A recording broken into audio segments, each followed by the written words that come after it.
Michael, great question. Now, this is another common misconception when it comes to using structures to optimize your tax. I'm going to flip the camera around. I'm going to show you through tax structures and the key considerations because this is where a lot of people get this wrong and they end up paying excess tax along with paying for the excess costs associated with having these structures in place because their accountants didn't explain to them how these things work. So let me run you through it. Alrighty, so a while ago, I put together a video, which actually is probably one of my best performing videos, that talks around the tax structure of the rich and famous. It's quite complicated, so I've just boiled this down for the purposes of this video. You can probably see this one pinned to the top of my profile anyway. So let's break this down into the relevant parts that exist for most sophisticated business owners. So we have a trading company, right? We have a business that trades, and that business is run through a proprietary limited company, and it is taxed at 25%. So for as long as we retain profits in that particular entity, we pay a maximum of 25%. We only retain money in there for if we have things to reinvest in. We want to acquire other businesses. We want to reinvest back into inventory. But the idea really of a good business is that we should have the ability to distribute that excess profit. And typically speaking, we want to have this inside a family trust. Now, a family trust itself does not pay tax, okay? It is a pass-through entity, and the reason why we have it is that it gives us discretion. It gives us discretion over whether we distribute to you as a beneficiary of that trust, family members, keeping in mind that when we distribute their money, they can't just give it back to us. We want to make sure that we're not circumventing the rules, but we do that because we want to have better planning. We want to provide extra benefit. We prefer the money to go to family than we do to the taxman. And then obviously any excess, keeping in mind that if we distribute money through salary, wages that you receive, and you've got additional trust distributions, any money that you receive, you will pay your marginal tax rate. But keeping in mind that you will receive a franking credit for any tax that has already been paid at a trading company level. And the same thing exists at the bucket company level as well. So the idea here being is that at the moment, based on the tax rules that are going to exist, at the moment it's about 180 grand. As of next financial year, it'll be about 200 grand. You can receive up to $200,000 and pay on average 30% tax. Let me show you this. So I've got Pay Calculator here. This is a tax calculation website. We've got a gross salary of 180,000. There would be 55,000 in tax. We're talking just shy of 31%. So it's around about that ballpark in which you could pay yourself and pay the same rate as a bucket company.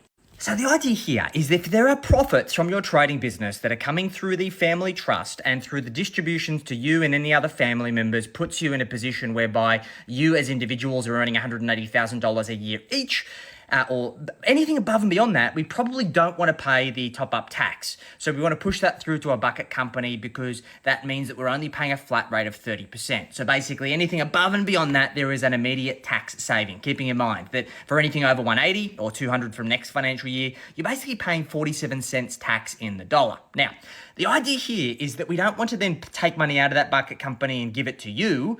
This means that we end up paying the top-up tax. The idea here is this is money that you guys do not need to live your lifestyle. We are using the bucket company in order to build wealth for the future, right? The idea here being that you need to distribute what you need to live your lifestyle. So let's say for argument's sake, as a family, you need 200 grand a year. You've distributed yourselves enough to be able to do so. So let's have a quick look at the tax. Okay, so I put some numbers around this. So let's assume that your trading business has a $500,000 profit, which we've grossed up for franking credits, right? So we've basically added that back for the 25% tax that's already been paid.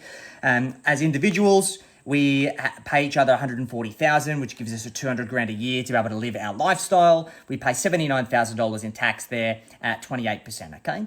And then all of the rest, so the $220,000 that is left, we put up to the bucket company, which would pay 30% tax, which is 66 grand. And the idea of that is that any wealth that we build inside this bucket company will only be taxed at a flat rate of 30%. The idea being that in this particular scenario, well, what happens if the next year that they earn 750, right? Or $1 million in tax? This is going to provide them with a net better outcome as a result of doing so. But you've got to realize that you have to earn a pretty substantial amount of money for this structure to be worthwhile. Now, there are simpler ways for you to minimize tax prior to this, and this is where superannuation comes into play. Superannuation gives us the opportunity to be in an environment for the most people, be able to pay between 10 and 15% tax on contributions and also on earnings.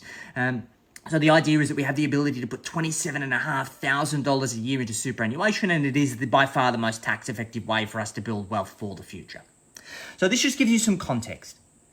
Now, you might be wondering, well, when do we get money out of the bucket company? Well, the idea here is that there's going to be two distinct phases of wealth. There is the accumulation phase, whereby we have enough income to live a great lifestyle, we have income in excess, and we don't want to pay any bonuses to the ATO, so we want to build that wealth in a tax-effective structure, being the bucket company.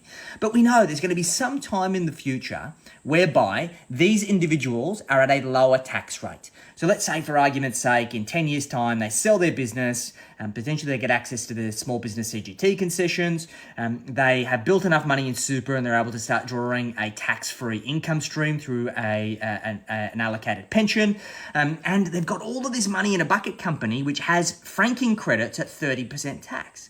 Now, the great thing about this is that franking credits can also return refunds if the individuals that are receiving those distributions are at a lower tax rate.